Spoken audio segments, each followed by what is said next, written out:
The tycoons of social media have to stop pretending that they're friendly nerd gods building a better world and admit they're just tobacco farmers in t-shirts, selling an addictive product to children. Because let's face it, checking your likes is the new smoking. Philip Morris just wanted your lungs. The App Store wants your soul. There are 2 billion people, more than 2 billion people on Facebook. That's more than it's about the number of notional followers of Christianity. People check their phones 150 times a day, the millennial sort of audience. And so if you think about it, from the moment you wake up, it's like you're jacked in to this environment. And thoughts start streaming into your head, designed by a few technology companies. What we find is the typical person checks their phone every 15 minutes or less, and half of the time they check their phone, there's no alert, no notification. It's coming from inside their head telling them, gee, I haven't checked in Facebook in a while. I haven't checked on this Twitter feed for a while. I wonder if somebody commented on my Instagram post. That then generates cortisol, and it starts to make you anxious, and eventually your goal is to get rid of that anxiety, so you check in. And apparently we feel stressed when we can't get our phone or when our battery is about to die. You probably know this feeling.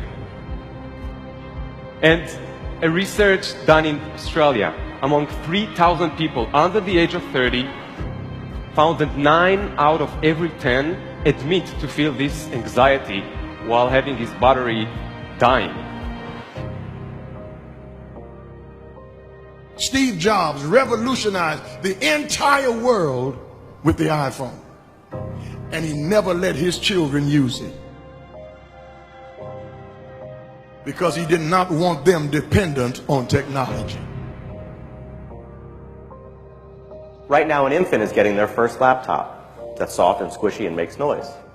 Right now, a child is being born online and being favorited and retweeted. The hypergenerational segregation of our time is bizarre, unhealthy, and historically unprecedented. You've never seen the like of people sitting at a table in a restaurant not talking to each other because they're texting and using their Facebook and Instagram and Twitter, and they are at the table and don't even know each other. In the house and can't even talk to each other. And the pressure that's on us to be like everybody else is so great that everybody tries to live like they're in a reality show. As a culture, we don't have enough in common anymore. And that's because the internet, which was supposed to unite the world, has become too adept at serving us personalized content. Do you know what I saw on Yahoo's front page this morning? No, you don't, because mine isn't the same as yours. People get news feeds now that just spit back customized stories based on what we've clicked on in the past. We are great consumers, but poor producers. We will buy what we can't afford with money that we don't have to impress people we don't even know, trying to be like everybody else. Get off of Facebook and put your face in a book. Right now, a teenager is photoshopping their selfie because as a society, we're telling them they're not good enough. Right now, influencers encourage narcissism without knowing the breadth and depth of their impact on their audiences.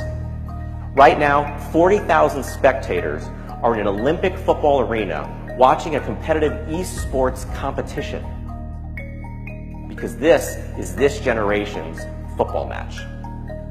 There's always this narrative that technology is neutral and it's up to us to choose how we use it. This is just not true.